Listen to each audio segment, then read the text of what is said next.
Hey YouTube, what is going on? Brandon here with another printer ink install video, and today we got the Canon Maxify G7021. We're going to be installing bottled ink. If this video ends up being helpful, please make sure to like. Any questions at all, comment below, and if you want more content like this, please make sure to subscribe. I'm going to be leaving a link in the description below for some brand new Canon ink, so you can check that out and get yourself some additional ink if that's what you're looking for.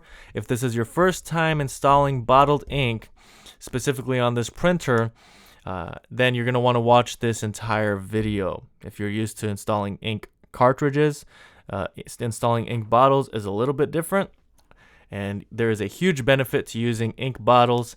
However, you do want to have some general guidance on how to actually install the ink. So here's our first bottle. It is the black ink we're going to be installing. You're just going to remove the top cap, and you're going to notice that there are some notches and there's somewhat of a design on the top of this bottle where the ink is going to feed out of. Now this is going to be unique to the specific color that you're going to be adding this bottle into. And you're going to see here, the first time I try to add it, it won't go in because I have it facing the wrong direction. It's not until I turn 90 degrees that it now is facing the right direction, and it slides right in place. Once you have it slid in place, the ink is going to flow from top to bottom. From bottom to top, it's going to fill, and what you're going to be left with is a full ink tank. If for some reason it stops up, you can kind of wiggle that bottle around or kind of gently shake, but don't ever squeeze the bottle. That's not going to be necessary. Once that ink reaches the very top and you hear that the ink transfer is now complete, then you're going to remove that bottle. You're going to toss it. You no longer need that bottle at all unless there's a little bit of additional ink in there.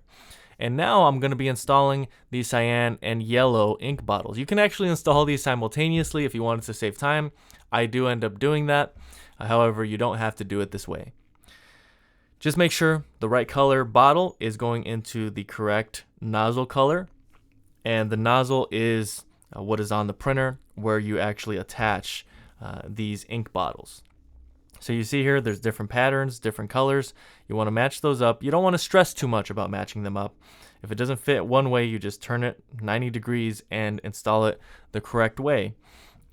But you do want to make sure that it is securely connected. You don't want it to be 50%. You want it to be hitting the bottom of that nozzle, so that way there's no ink spillage. You don't want to spill any of this ink. It's going to make a big mess, and you just don't want that on your hands. So next, finally, we're going to be installing the magenta bottle. Hopefully by now you've gotten a good picture of what you need to do to install these ink bottles. A word of advice when using this printer is if you could buy some additional ink once you've totally used and filled up the current ink tanks, what would be good to do is to make sure that once it drops 25% below, or that first line on the ink tank, to just refill it with some new ink each time. And so that way you constantly have a full ink tank. You'd be surprised. There are some functions on this printer that will drain a lot of the ink. So that's really all I have for today. I hope this video was helpful. Again, if it was helpful, please make sure to like. Any questions at all, comment below. And if you want more content like this, please make sure to subscribe, and also check out the links down in the description below. That's really all I have for today. Thanks so much for watching, and until next time.